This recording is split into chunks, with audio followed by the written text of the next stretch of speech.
Hello नमस्कार। आपके अपने channel Ambe home science classes में आप सभी का तहे दिल से स्वागत है।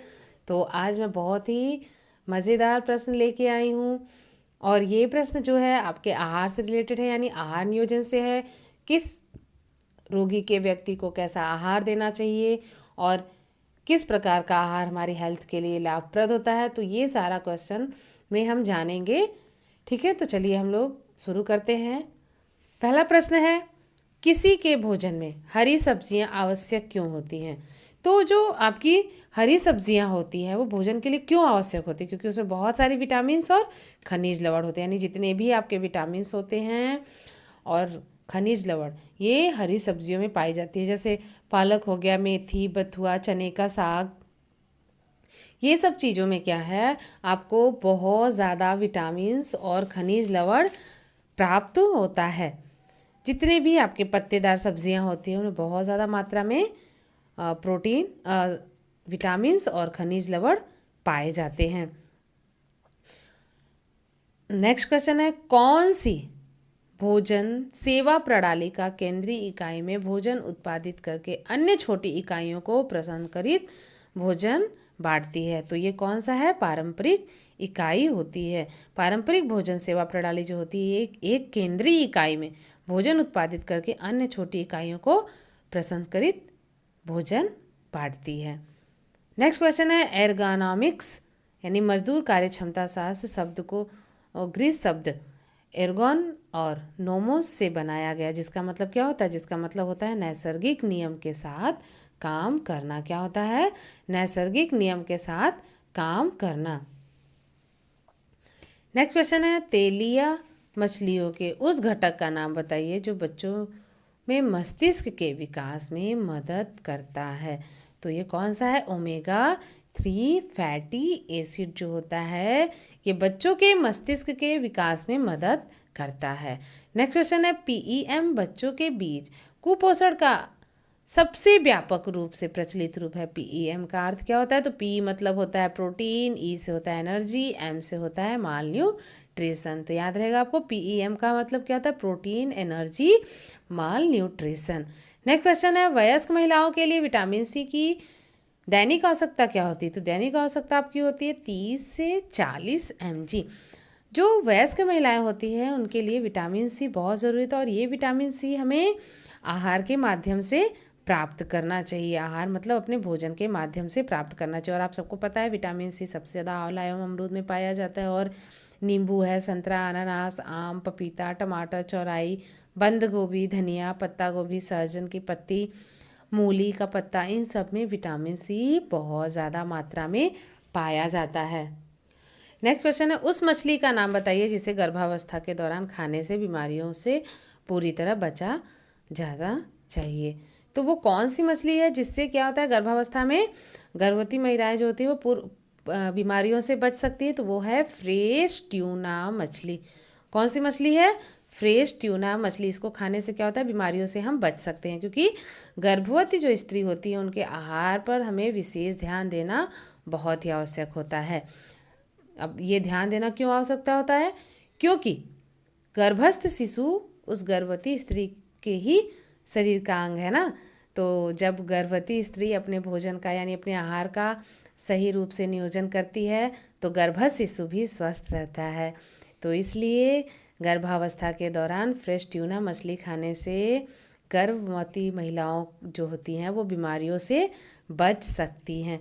तो जितने भी हैं आप सभी लोग जानकार हैं, तो अपने आसपास की औरतों को भी थोड़ी ये सब चीज़ों के बारे में जानकारी देनी बहुत ज़रूरी है कि नहीं?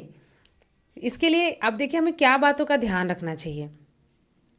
हमारा जो आहार होना चाहिए यानी गर्भवती का आहार जो होता है वो संतुलित हो, उसके आहार में पौष्टिक पदार्थ यानी आपके जितने भी खनिज लवण है, विटामिन्स है, ये सब उसके आहार में विद्यमान होना चाहिए, क्योंकि ये क्या करते हैं, भ्रूण के पोषक के लिए बहुत ही आवश्यक होते हैं।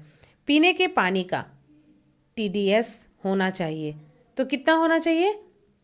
50 से लेकर 150 ml प्रति लीटर।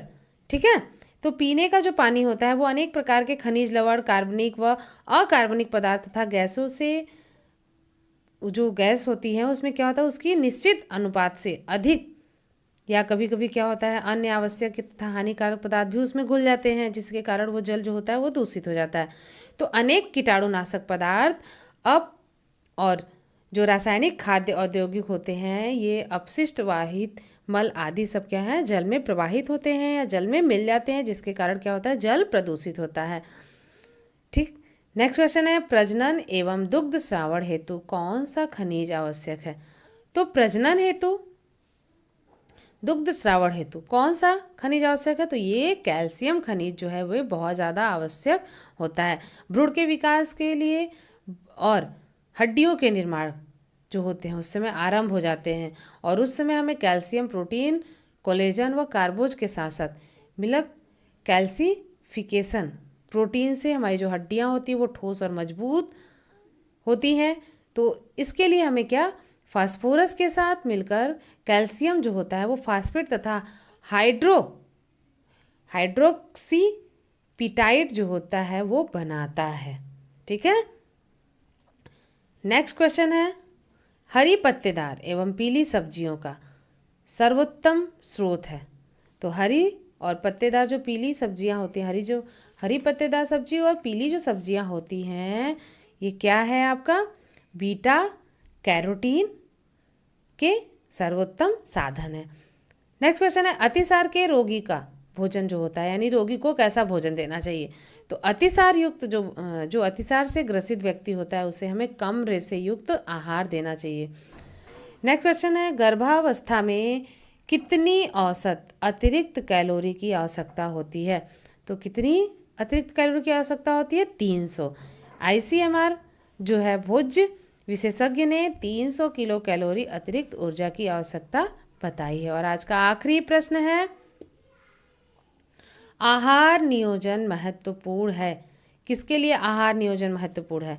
तो आहार की पोषणात्मक पर्याप्तता के लिए आहार नियोजन आवश्यक है। आहार में पोषक तत्व तथा भोजन में उपस्थित अवयव हैं जो जीवधारियों को जीवित रहने के लिए आवश्यक है, और भोजन में संतुलित मात्रा में प्रोटीन, कार्बोहाइड्रेट, वसा, विटामिन, खनिज, लवण, जल आदि सब उपस्थित होते हैं। तो ये थे कुछ बहुत ही महत्वपूर्ण प्रश्न। नेक्स्ट वीडियो में मैं आप लोगों के लिए और भी इससे रिलेटेड क्वेश्चन लेके आऊँगी कि किस प्रकार के रोगी को हमें कैसा आहार देना चाहिए और हमारा मेनू कैसा होना चाहिए। मेनू मतलब हमारे आहार जो है वो किस प्रकार होने चाहिए, किस व्यक्ति को किस प्रकार का मेनू देना चाहिए आहार से संबंधित। तो ये सब मैं आप लोगों को नेक्स्ट वीडियो में बताऊंगी। तो आप सभी लोग ध्यान से और मन लगा कर पढ़िए, और जितना हो सके आप लोग अपना खुद का नोट्स तैयार करिए। तो आप सभी से मैं अब अलविदा कहना चाहती हूँ। तो चलिए, बाय बाय।